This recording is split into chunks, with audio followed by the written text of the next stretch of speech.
আর রোজা একটা এমন আমল যে আমলটা কেবল আমাদেরকেই দেওয়া হয় নাই, আমাদের পূর্বপুরুষ যারা ছিল হযরত আদম আলাইহিস সালাম পর্যন্ত তাদের উপরেও ছিল। তাদের উপরেও এমন নতুন কোনো একটা বিষয় না যেটা আমাদের উপর চাপিয়ে দেওয়া হয়েছে, আগে কেউ পালন করে নাই। কষ্টের একটা জিনিস, এই সেহরির সময় খাইতে হয় আবার সন্ধ্যাবেলা। হ্যাঁ, আল্লাহ তাআলা বলেন,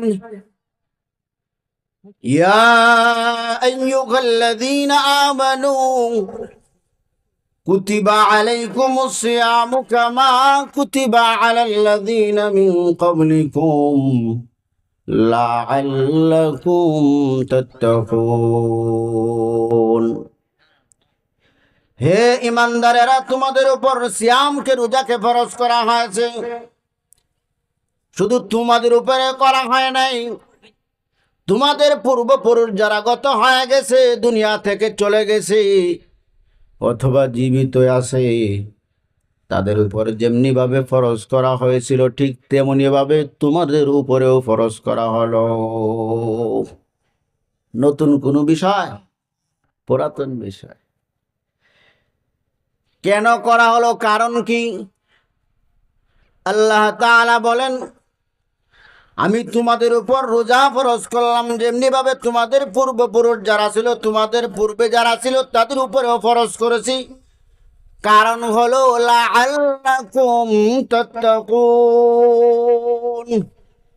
যাতে তোমরা তাকওয়া অর্জন করতে পারো, তোমরা আল্লাহ ভীতি অর্জন করতে পারো, যেন তোমাদের অন্তরে যে ময়লা যুক্ত হয়ে গেছে গুনার কারণে, এইগুলো যেন তোমরা কি করতে পারো, পরিষ্কার পরিচ্ছন্ন করতে পারো।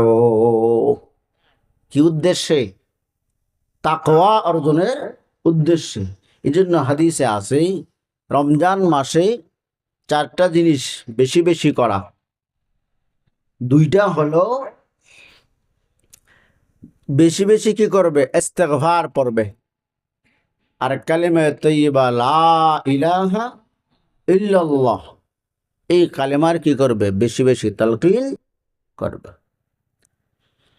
আর আল্লাহ পাক রব্বুল আলামিনের কাছে যে জাহান্নামের আগুনের পাওয়ার হলো এই দুনিয়ার আগুনের চাইতে 69 গুণ বেশি। কয় গুণ? 69 গুণ বেশি। ওই জাহান্নামের আগুন থেকে যেন আল্লাহ পাক রব্বুল আলামিন আমাদেরকে নাজাত দিয়ে দেয়, এই জন্য জাহান্নাম থেকে আল্লাহ পাক রব্বুল আলামিনের কাছে সব সময় কি করবে, নাজাত চাইবে। জাহান্নামের আগুনে পুরা আমাদের পক্ষে সম্ভব? 4 নম্বর কাজ হলো, যেহেতু জাহান্নাম থেকে বাঁচতে চায়, এখন তো আমাদের একটা বসবাসের জায়গা লাগবে, ঠিক না বেঠিক? যেমন মানুষ রাগ করে, বাবার বাড়ি থেকে চলে যায় আরেক জায়গায় বসবাস করার জন্য একটা জায়গা খুঁজে, ঠিক না বেঠিক?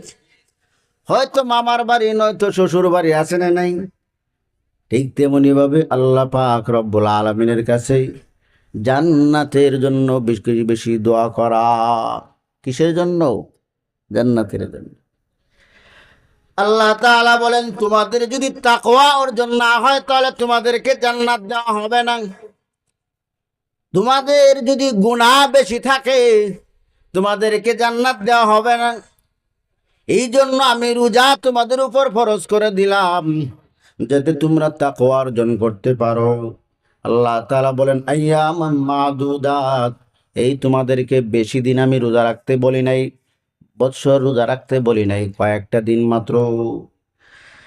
আবার যারা অসুস্থ তাদেরকে আমি বাধ্যবাধকতা করি নাই যে অসুস্থ রোজা রাখার মতো কি নাই, যোগ্যতা নাই, অসুস্থতার কারণে তারাও রাখতে হবে, এমন কোনো বিধান দেই নাই। যে সফর অবস্থায় আসো, সফরের কারণে তোমার কষ্ট হয়, এখন তোমাকেও রোজা রাখতে হবে, এমন বিধানও আমি তোমাকে দেই নাই। তুমি যদি অসুস্থ থাকো তাহলে তুমি রোজা ছাড়তে পারো, কিন্তু পরবর্তী সময় যখন তুমি সুস্থ হয়ে যাবে, রোজা রাখার মতো তোমার সামর্থ্য হয়ে যাবে, শক্তি হয়ে যাবে, তখন তুমি রোজাগুলো আদায় করে নিবে। এই সুযোগ আল্লাহ দিয়েছেন। এই ব্যাপারে আল্লাহ পাক রব্বুল আলামিন বলেন, ফামান কানা মিনকুম মারিদুন আও আলা সাফারিন ফাইদ্দাতুম মিন আইয়ামিন উখার।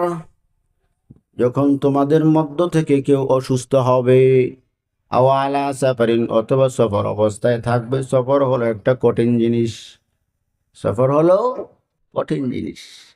সফর তো আমরা মনে করি মামার বাড়ি গেলাম সফর, শ্বশুর বাড়ি গেলাম সফর, এইসব 48 মাইল দূরে গেলে তখন বুঝন যায়।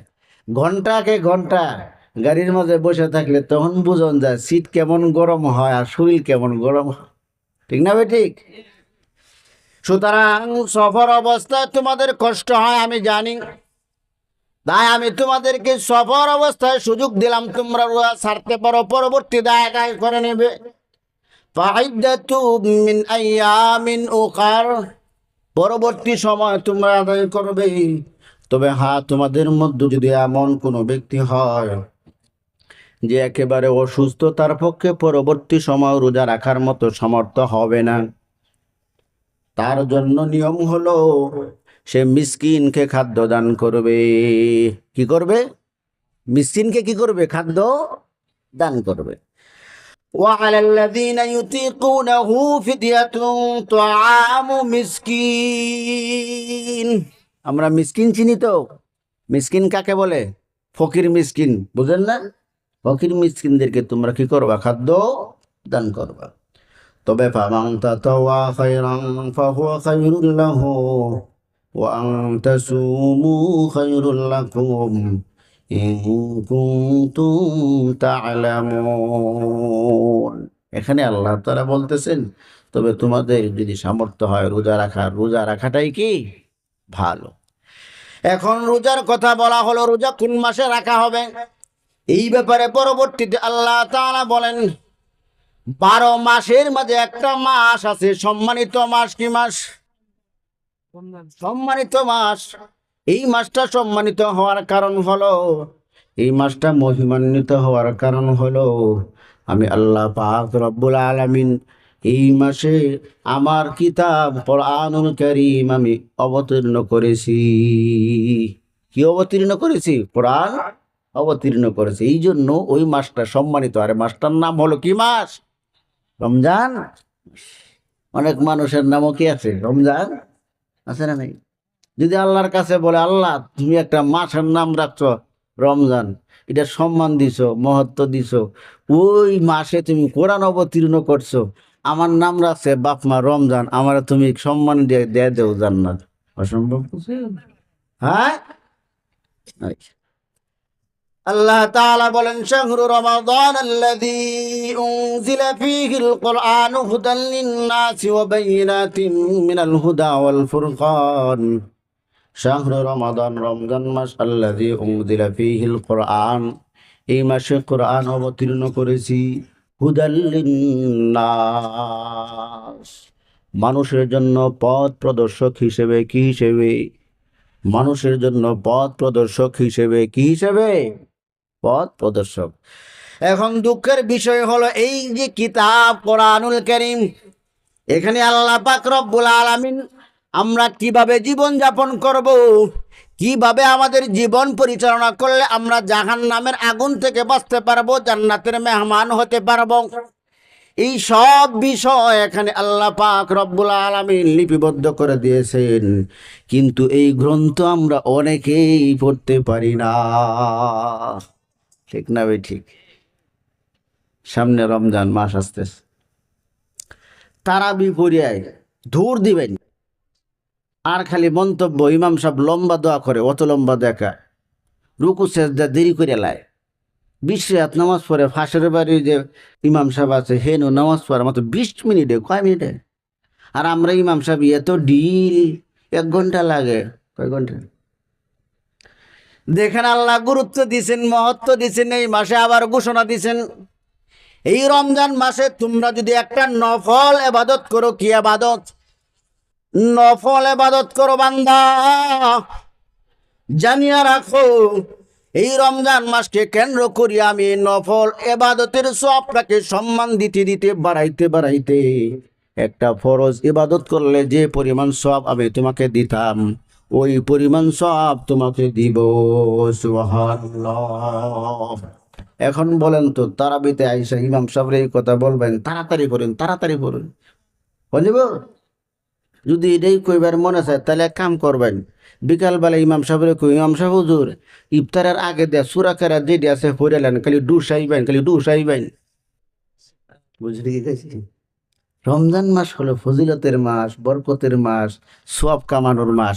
আর এই মাসটার মধ্যে 20 রাকাত তারাবির নামাজ পড়ে আমার মনে হয় না অধিকাংশ জায়গা তারাবি কি আর কি নামাজই হয়েছে না।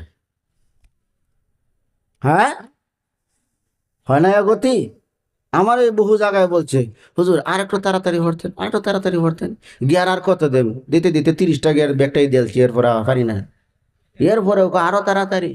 পর আমি কইছি তাহলে এক কাম করবাম, কালকে সূরা কেরাত সব কই আলবাম, খালি রুকু আর সাজদা আর আসসালামু আলাইকুম কইম, এছাড়া কোনো পথ নাই। অথচ আল্লাহ পাক রব্বুল আলামিন বলেন, ও আমার বান্দা বান্দিরা জানিয়া রাখো, এই মাসে যদি তোমরা একটা ফরজ ইবাদত করো, এই মাসের বরকতে আমি ওই একটা ফরজের ইবাদতকে আমি এমন পরিমাণ মান দিব, এমন পরিমাণ মান দিব, 70টা ফরজ ইবাদত করলে যে পরিমাণ সব হইতো, আমি এই রমজানকে কেন্দ্র করিয়া এই রমজান মাসের বরকতে, এই রমজান মাসের উসিলায় আমি 70টা ফরজ ইবাদত করলে যে পরিমাণ সব দিতাম ওই পরিমাণ সব দিব। এখন আমল করতে হবে না, হবে না? এটা সুবর্ণ সুযোগ, সুবর্ণ সুযোগ। এর পরেও যদি মানুষ এগুলা বিশ্বাস না করে, এই ব্যাপারে আল্লাহ তাআলা সূরাতুল ওয়াকিয়ায় বলতেছেন, কিছু আলোচনা করতেছেন। এই ফালাউলা ইযা বালাগাতিল হুলকুম ওয়া আনতুম হিনাইযিন তানজুরুন ونحن أقرب إليه منكم ولكن لا تبصرون فلولا إذا بلغت الحلقوم যখন তোমাদের প্রাণ কণ্ঠাগত হয়ে যায়, মানুষের অবস্থা মনে হয়নি যে কি ব্যাপার, কি দেখে আসলা, দেখে আসলাম, মনে হয় আর বাঁচবে না, স্পষ্ট করে কথাও বলতে পারে না, গলা গের গের করে, ঠিক না ঠিক? আল্লাহ তাআলা বলেন, ফালাউলা ইযা বালাগাতিল হুলকুম, যখন প্রাণ বায়ু কণ্ঠাগত হয়ে যায়, ওয়া আনতুম হিনাইযিন তানজুরুন, ওই সময় তোমরা কি করো, তাকিয়ে তাকিয়ে দেখো, তার পাশে থাকো, তোমার বাবা বিদায় নিতেছে দুনিয়া থেকে, সন্তান পাশে বসে রইছে, বাবা পাশে বসে রইল, সন্তান দুনিয়া থেকে বিদায় নিতেছে, ঠিক না ঠিক? স্বামী পাশে বসা, স্ত্রী বিদায় নিতেছে, স্বামীর হাত ধরে বলতেছে, যখন কোনো মহিলার বাচ্চা হওয়ার সময় হয়, যত অপরাধ করো, অন্যায় করো, ওই মহিলা কিন্তু তার স্বামীর হাত ধরে বলে, বহু পাপ করেছি, অপরাধ করেছি, আমাকে মাফ করে দিবেন, জানি না আমি বাঁচি নাকি মরে যাই, যত অপরাধ করেছি, অন্যায় করেছি, মাফ করে দিবে। বলে না? কিছু করার থাকে কিছুই নেই। وَنَحْنُ أَقْرَبُ إِلَيْهِ مِنكُمْ وَلَكِنْ لَا تُبْصِرُونَ। সে দুনিয়া থেকে চলে যাইতে থাকে, তার প্রাণ কণ্ঠাগত হয়ে যায়, তোমরা পাশে থাকো, হিনাইযিন ওই সময়, আর তানজুরুন তোমরা দেখো, অবলোকন করো, ওয়া নাহনু আকরাবু ইলাইহি মিনকুম, আর আমি আল্লাহ তার পাশেই থাকি তোমাদের চাইতে আরো নিকটে, আরো নিকটে। ওয়ালাকিন লা তুবসিরুন, কিন্তু তোমরা আমাকে দেখো না, তোমরা আমাকে দেখো না। এর শেষ দিকে আল্লাহ তাআলা বলতেছেন, এই তোমরা যে এই সমস্ত বিষয় বিশ্বাস করো না, তাহলে কেন তাকে মৃত্যু থেকে ফিরাইতে পারো না? কেন তাকে মৃত্যু থেকে ফিরাইতে পারো না? ইন কুনতুম সাদিকিন, যদি তোমরাই সত্যবাদী হও, তোমরাই সত্যবাদী হও। কই মৃত্যু থেকে তোমরা বাঁচাইতে পারো না তো। মৃত্যু আমাদের কি অনিবার্য, মরতেই হবে। সুতরাং আল্লাহ পাক রব্বুল আলামিন আমাদেরকে যে কাজের জন্য প্রেরণ করেছেন, ইবাদত, ইবাদতও করতেই হবে। এই রমজান মাস, এই মাসে আমরা নিয়ত করব, যারা আমরা কোরআন পড়তে পারি না, আমরা কোরআন শেখার চেষ্টা করব। যারা নামাজ পড়ি না, যে আমরা কি করব? রমজানে নামাজ ধরব না কালকে থেকেই? রমজান না, কালকে থেকেই নাই, এখন থেকেই। যারা আমরা এশার সালাত আদায় করি নাই, নামাজ পড়ি নাই, আমরা কি করব? নামাজ পড়ে নেব। অনেকেই মনে করে রাত 12টা হয়ে গেলে এশার নামাজ কাজা হয়ে গেছে। এটা ভুল ধারণা, ভুল ধারণা। আর অনেক সময় আছে। যাই হোক, আল্লাহ পাক রব্বুল আলামিন আমাদের সকলকে বুঝার তৌফিক দান করুক। সকলেই বলে আমিন।